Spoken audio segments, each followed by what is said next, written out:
Alright, so I'm approximately 7 hours into Dungeon Defenders Awakened. I've got a few things that I'd love to say about it. But basically this is more of a positive video. I wanted to say this is kind of where you could be at, how easy it is to kind of get caught up with a reasonable difficulty level. If you haven't been, I don't know. If you're kind of familiar with the game, or you want to make sure you get some. So, depending on your playstyle, it could be a single day on a weekend that you grind out to get this far, or it could be 3 or 4 nights spread over a week at this point. So, the very first thing I did was I gave myself a full hero deck, picked 4 characters. These are the 4 that I chose. It started with the Squire. I've chosen to use them as my DPS, but maybe you want to use a Huntress instead.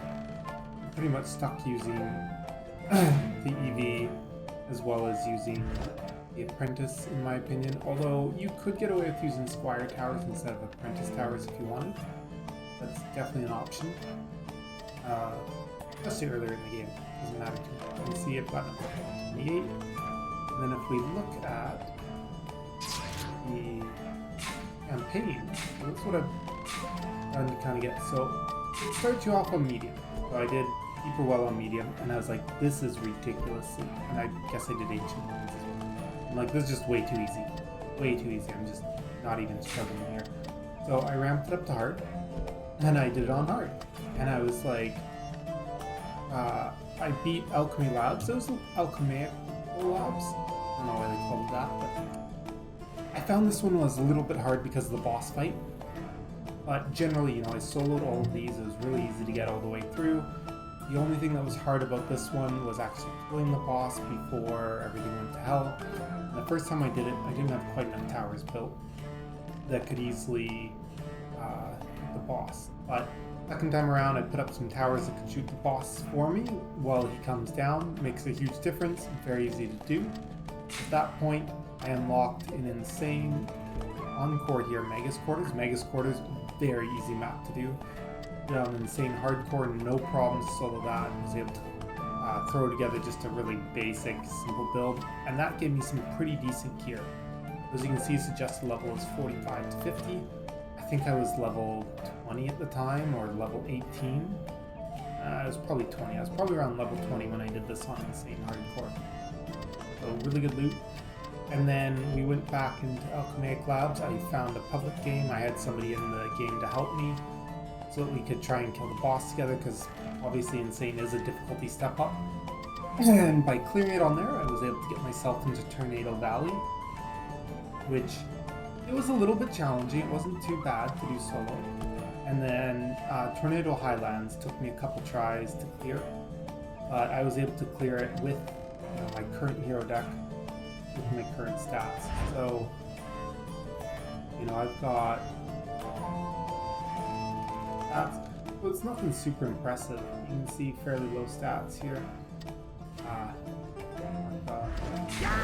The Squire is set up for doing damage, not for towers at all. Although sometimes I still use the Spike Blockade because it has more health than the Beam Wall does.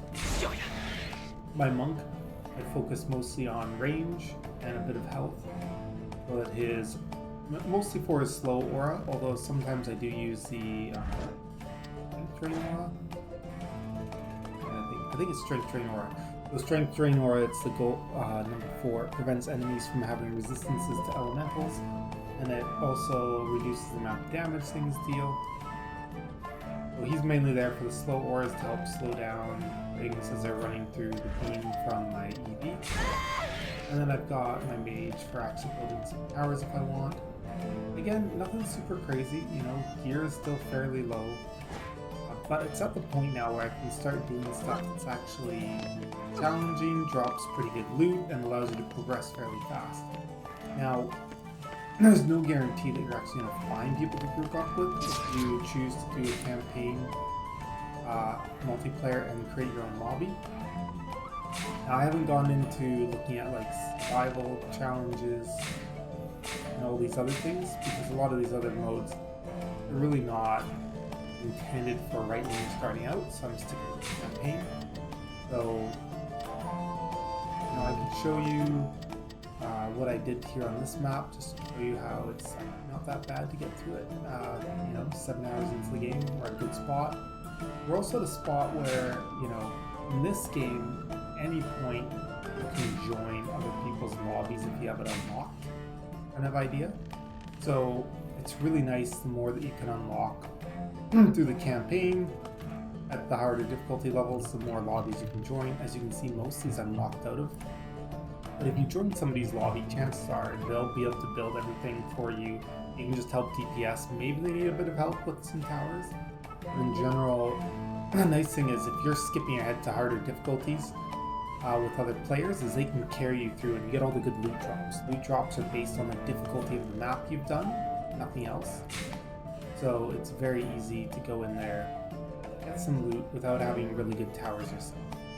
The biggest problem, of course, is just getting them unlocked in the first place, so you can join them. We're on to the campaign. We're going to go... Ramparts was a really easy map, but we're going to stick with one that we've already done. Public lobby.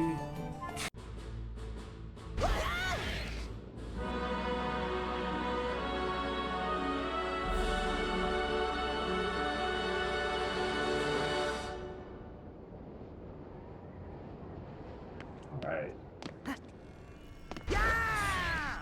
Hotkeys there. I really like, now that I know I have those hotkeys to quickly swap between heroes. Good. I gotta press. Okay, we're gonna build mode.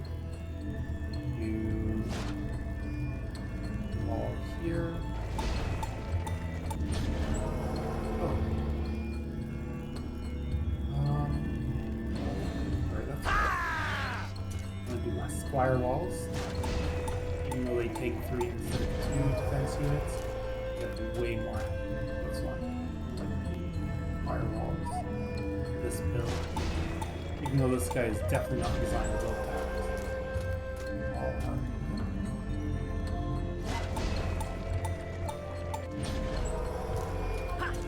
I've been having trouble with the build that I made on here with this area. I tried changing the build up a little bit.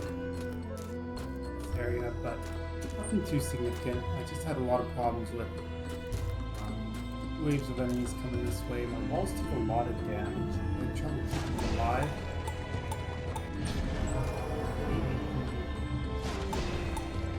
So you can leave gaps, like enemies don't always just choose to walk around the edge of the wall to get past stuff, because they're focused on getting to that crystal. So, generally they'll get stuck on the corner of the wall or something. So from here we're gonna do angled beam. Catch everything, but we catch enough. Here, our idea, the units, exactly. This one works really well. This area right here does not take a lot of work. This path is pretty weak. This path is reasonably weak as well. This one didn't take a lot of work. Our main 2 paths that are problematic are that one down there and then this one up here. So we're going to go ahead and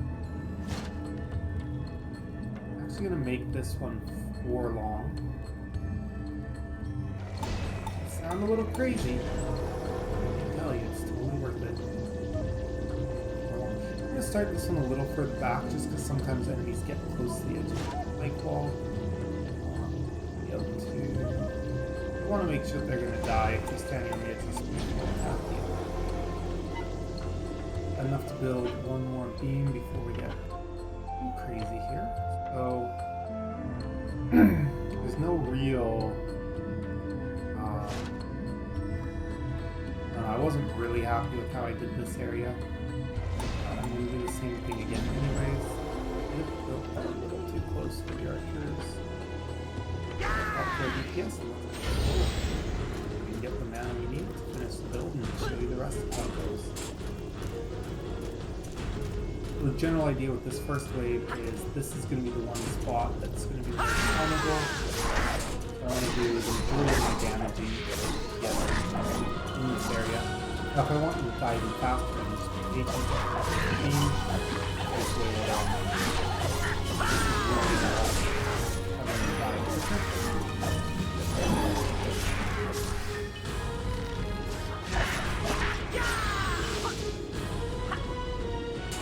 Now we can jump up here, and as you can see, there's quite a few enemies coming here. We have this spot. Let's take damage.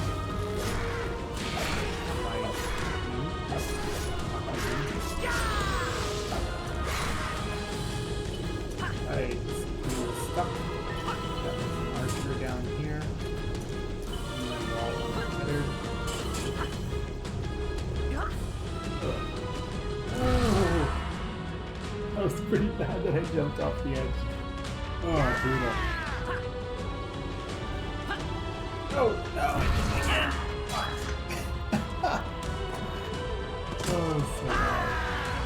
You leave my wall. Just jumping too soon. Gotta be patient.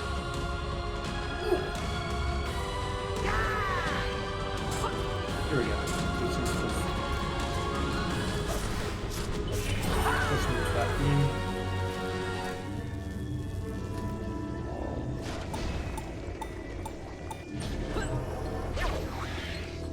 Alright, let's build this. Rebuild this. If I get this weird glitch, why? The tips won't come up, and I don't know how long my beams are. Figure out kind of like the optimal ending. Thankfully it's still up. There we go. Do as well here. Really no, all the archers will stand in.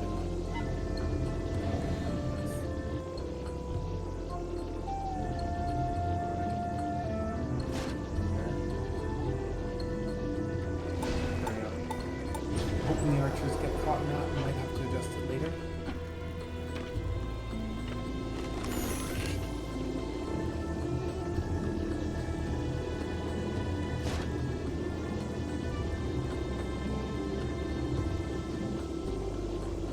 Yeah, the most annoying thing. I can't even tell how long of the defense I'm building. Okay, so that hopefully will catch that stray archer that's in the beams.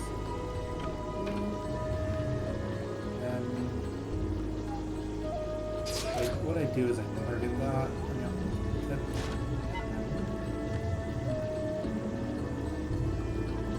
Ah!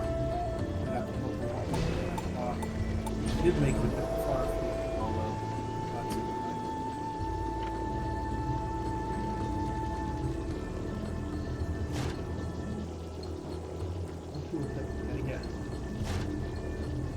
This would be so nice if that wasn't an issue for me regularly. So as I said, these two spots are weaker, so they're pretty good with just a little X there. That spot's harder. I don't know if that's the optimal way I built it. We're gonna look at it. Now,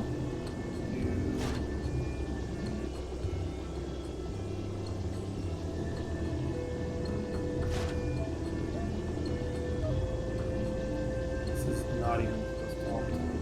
I wonder if it's not so I put it there. And of course, I don't know. Let's try and make it 5. I'm enjoying my game.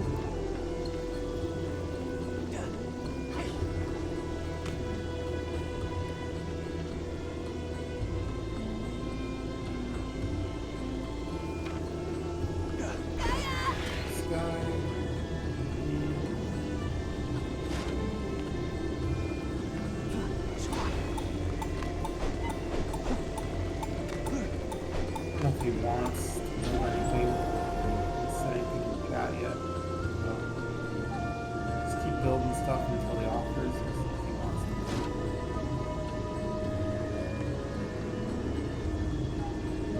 There's really nothing I can do to double up on where these towers shoot, which is a bit of an unfortunate part.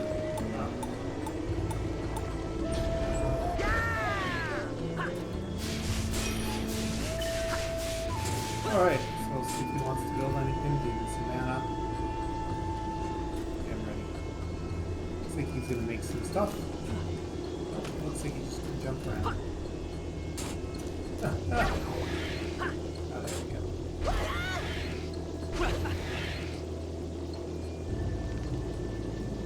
He's definitely got better, he's got slightly better stats, so would be my guess. I don't know if he has significantly better though. I'm not unlikely. Judging by the size of that aura, but might be a lot better in other ways than range.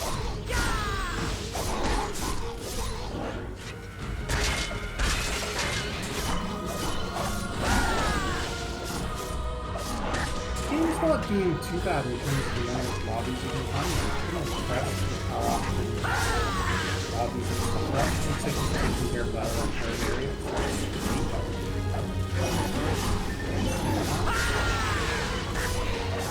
It's so fun just running to a YouTube and slashing.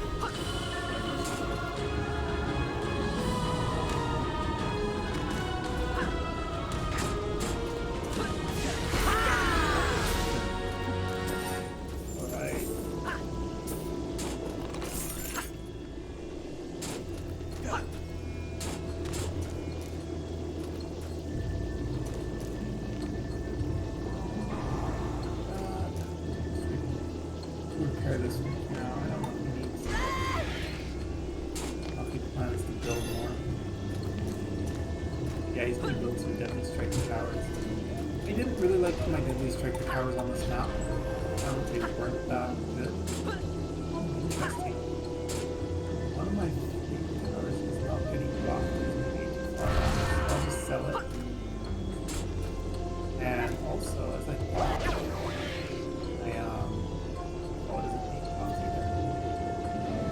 the rest of the wall is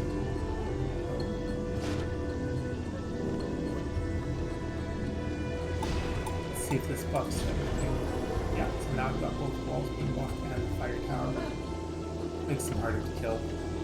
Like the buffing the walls, of course. Oh. I thought they were 13,000 health. They're way lower health than I thought they were. Yes, yeah. Oh, these are really crappy.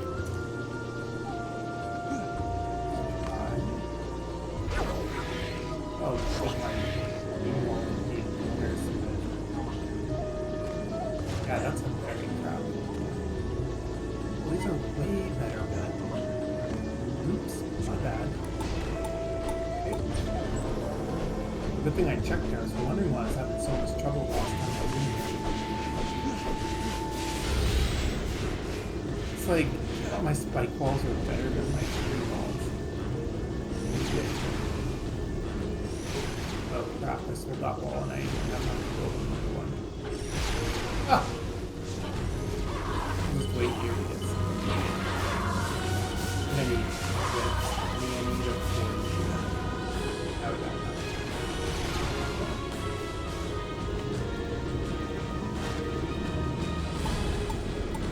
Yeah, this would be way better than the last time I was in here. I thought my spike walls were better than they are.